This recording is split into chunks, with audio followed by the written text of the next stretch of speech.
Aujourd'hui, je vous emmène au pays de la gourmandise. Aujourd'hui, je vous emmène au pays de l'enfance. Eh oui, c'est important les goûters, mais un goûter fait maison. Que diriez-vous d'un beau biscuit avec des belles noisettes, avec un bon chocolat, avec une belle purée de framboise, en fait une belle ganache, un bento de petits biscuits. Alors là les amis, ça va ravir tous les enfants. Une recette que j'ai concoctée pour vous avec une formidable farine de noisettes. Alors là, vous allez m'en dire des nouvelles. J'ai gardé l'été dernier quelques framboises que j'ai mis au congélateur et j'en ai fait une belle purée, des sablés qui vont ravir toute la famille. Vous êtes prêts? Allez, allons faire des sablés smiley chocolat framboise. Bon, bien sûr, pour cette recette, on a besoin en fait de quelques beaux produits. Donc de la farine, de poudre de cacao. On a besoin également de sucre, un d'œuf, un petit peu de lait, vous verrez. Donc ça, c'est pour la partie pâte. Mais j'ai oublié quelque chose. J'ai trouvé hier dans les étals d'un beau magasin, chez un bel artisan, de la farine de noisette. Alors ça, j'ai découvert ça, vous allez voir, c'est un magnifique produit et ça permet vraiment de remplacer un petit peu la farine avec cette belle farine de noisette. Là, on va faire après, pour l'intérieur des biscuits, on va faire une ganache beurrée, mais une ganache beurrée aux fruits. Et dans mon petit jardin, j'ai plein de belles framboises. L'été, je les ramasse. J'en fais, alors bien sûr j'en mange, mais surtout j'en garde en fait en purée de fruits. Et là on va faire une ganache aux fruits. Alors une ganache, vous savez ce que c'est la ganache? C'est de la crème fraîche avec du chocolat. Nous on va mettre de la crème fraîche avec un très bon chocolat et de la purée de fruits. Et puis pour que ça soit un peu plus beurré on va dire, on va rajouter un tout petit peu de beurre, ce qu'on appelle une ganache aux fruits beurrée. Vous allez voir c'est très simple à faire. Vous êtes prêts? Allons faire des biscuits fourrés. Je vais vous expliquer quelques petits secrets en fait pour faire une magnifique pâte sablée. Et puis dans les ingrédients aussi que j'aime beaucoup, c'est le sucre de muscovado. Vous savez, c'est ce sucre un peu mélasse, qui est un peu ambré, qui ressemble aussi au sucre de rapadura. D'ailleurs, vous pouvez l'utiliser si vous ne trouvez pas de muscovado. Vous pouvez très bien utiliser du rapadura ou éventuellement du sucre roux. Moi, dans cette recette, je mélange les deux, sucre blanc et sucre de muscovado.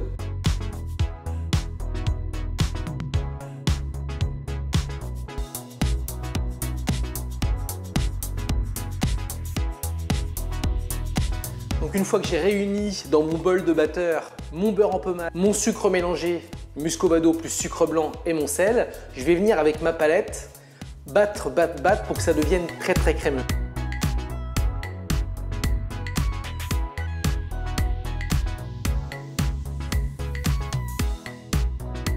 Chose importante, je vais venir décoller le beurre qui se trouve sur les parois pour le mélanger une dernière fois pour que ça soit vraiment bien mélangé.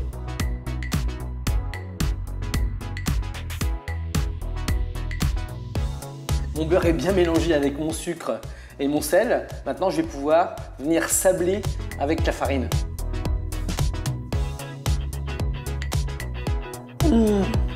C'est déjà super bon.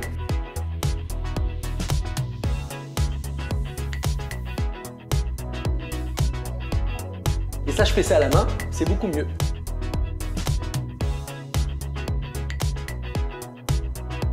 La chose importante quand vous sablez en fait de la farine et du beurre est venir rouler ce mélange-là dans la paume des mains. Ce qu'on appelle sabler.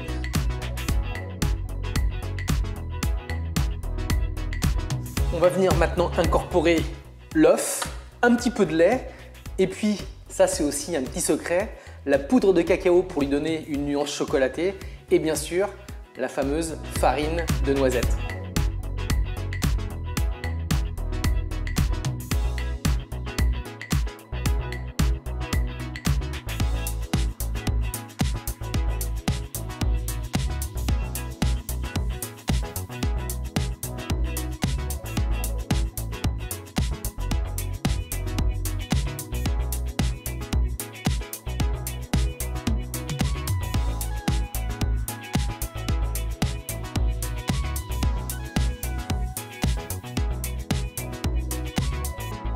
Là, je le fais à la main, c'est beaucoup mieux. J'aime bien pouvoir bien maîtriser en fait le mélange parce que souvent au batteur, on a tendance à rendre un peu plus élastique les pâtes.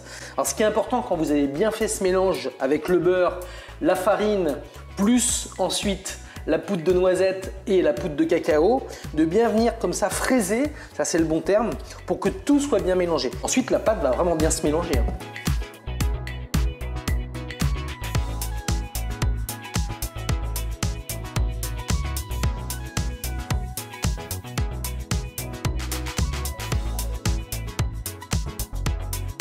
Donc une fois que ma pâte est faite et là je l'ai mis en boudin, ce sera plus facile tout à l'heure à couper, je vais la laisser pendant 1 à 2 heures dans mon frigo à reposer tranquillement.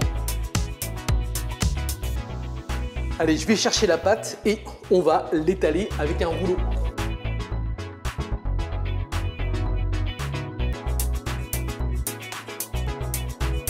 Alors c'est vrai que ce genre de pâte, c'est pas toujours évident à étaler. Moi j'ai une petite technique. Je l'étale entre 2 feuilles de papier film alimentaire, vous allez voir, ça permet vraiment d'étaler sans problème, c'est magique.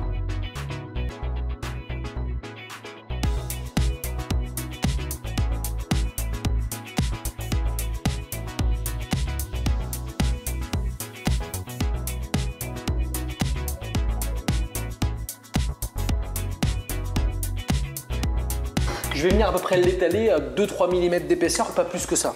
Vous avez vu, ce qui est pratique, c'est que maintenant, hop, j'enlève le film. Je peux utiliser ma pâte comme je veux. Je vais remettre un petit peu de farine de ce côté-là. Je vais recoller comme ça mon papier film. Et je vais venir, hop, retourner. Et maintenant, je suis sûr que quand je vais découper à l'emporte-pièce, ça découpera sans coller. Avant de prédécouper à l'emporte-pièce, je vais mettre à préchauffer mon four, environ 200 degrés.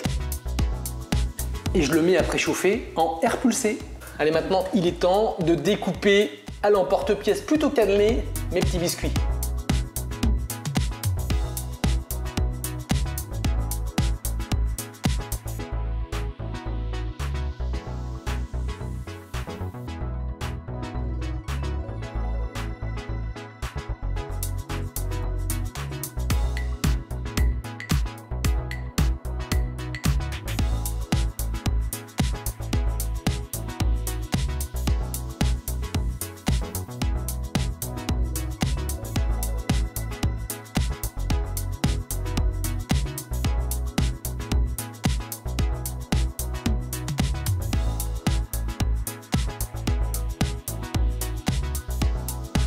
Bon, les biscuits sont prêts. Maintenant, il ne nous reste plus qu'à venir les badigeonner avec un mélange jaune d'œuf lait et ensuite les enfourner pendant 10 minutes à 180 degrés pour avoir des petits sablés chocolat noisette hyper craquants.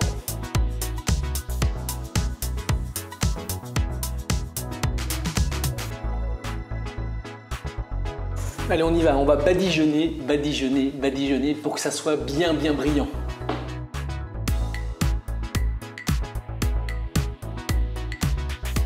Si on met trop de dorure jaune d'œuf lait, ça risque de couler autour du biscuit et ça va pas faire joli. Je mets juste ce qu'il faut, suffisamment.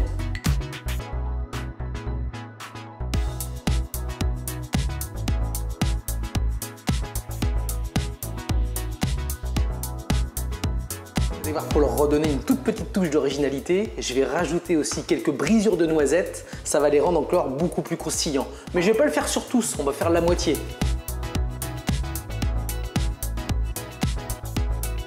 J'aime bien faire, j'ai un petit emporte-pièce smiley et je viens faire des petits smileys aussi sur les autres.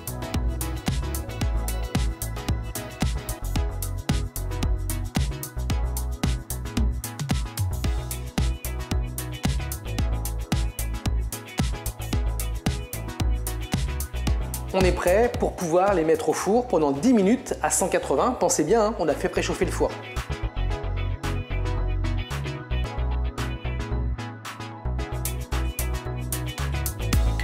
Ça y est, ça fait 10 minutes de cuisson, je les sors du four. Oh, j'adore. Et avec les petites noisettes là, on va se régaler au goûter. Et ben maintenant, il ne reste plus qu'à faire la ganache, du chocolat, de la framboise, une bonne crème fraîche. Important pour la ganache. Et puis nous, on va la beurrer un petit peu. Ça va être super bon. Allez, on y va. Bon, bien évidemment, pour faire la ganache, la première chose qu'il faut faire, c'est venir concasser le chocolat. Alors si vous avez du chocolat en pistole, bah oui, c'est beaucoup mieux. Mais moi, c'est de la tablette.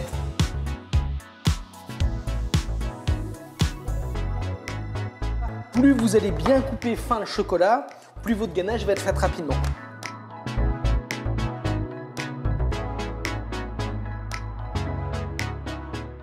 Maintenant, c'est au tour de la crème fraîche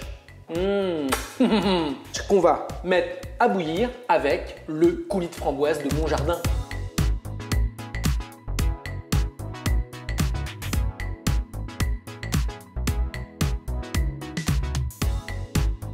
Là, ça y est, ça va commencer à bouillir dans pas longtemps. Il faut vraiment la jeter bouillante sur le chocolat. Et ça y est, la crème bout. Maintenant, je vais venir la jeter tout de suite dans mon chocolat. Ça sent bon. Je sens les framboises de mon jardin.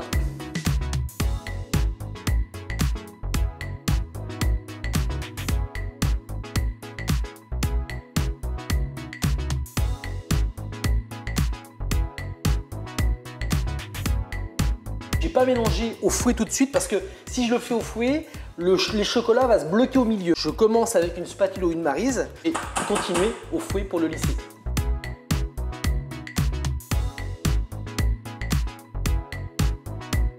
Maintenant, je vais pouvoir ajouter mon beurre pour donner un effet très beurré. Bien sûr, c'est du beurre doux.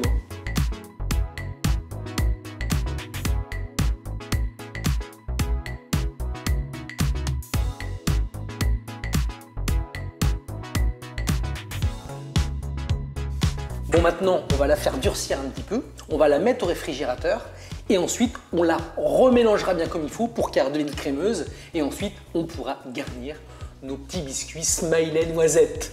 On va la sortir bien sûr du réfrigérateur. Elle va être juste à bonne consistance. Je vais laisser environ une petite heure. Et là maintenant, on va pouvoir la mélanger au fouet pour bien la lisser, pour qu'elle soit crémeuse et pour pouvoir la mettre dans une poche à douille pour garnir nos biscuits. La ganache, j'adore ça.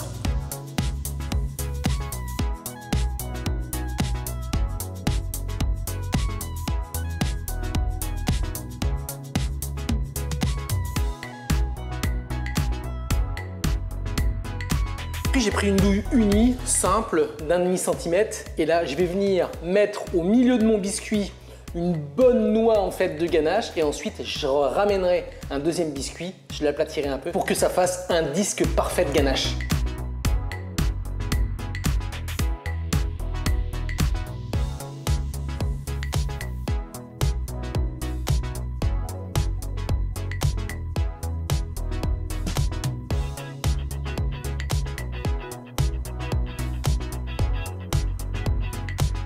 Maintenant, je vais venir mettre le deuxième biscuit et je vais le poser dessus comme ça et je vais aplatir tout doucement pour faire un super disque de ganache.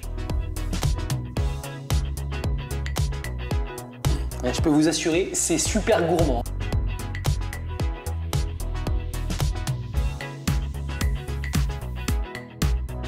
Comme il reste de la ganache et qu'il n'y a plus de sablé, et ben là, on a le droit de manger à la poche. Et ma poche. C'est super bon. Une fois que vous avez garni, une fois que vous avez mis en fait le deuxième sablé dessus avec le petit smiley, maintenant vous allez les laisser reposer un petit peu. Pas très longtemps, hein. Non, c'est juste pour que la ganache, en fait, elle se fige un petit peu. Moi, je les vois là, ils sont frais faits. C'est vrai que ça me fait bien envie. Lequel je choisis? Allez, celui-là.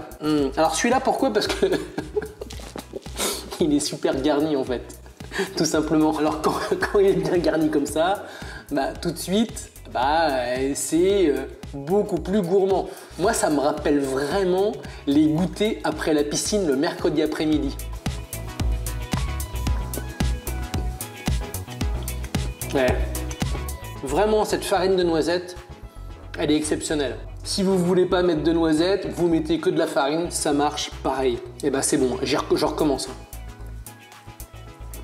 Une belle recette faite pour les gourmands, une belle recette pour les enfants. Je vous embrasse, je vous souhaite une excellente journée. J'ai été ravi de vous présenter encore une fois une très belle recette à partager avec vous. N'oubliez pas, abonnez-vous à la chaîne, la petite cloche. Je vous dis à très vite pour une nouvelle recette pleine de gourmandises et pleine de surprises. À très bientôt les amis. Moi, comme d'habitude, je vais finir mon biscuit noisette, chocolat, framboise. À bientôt. C'est bon.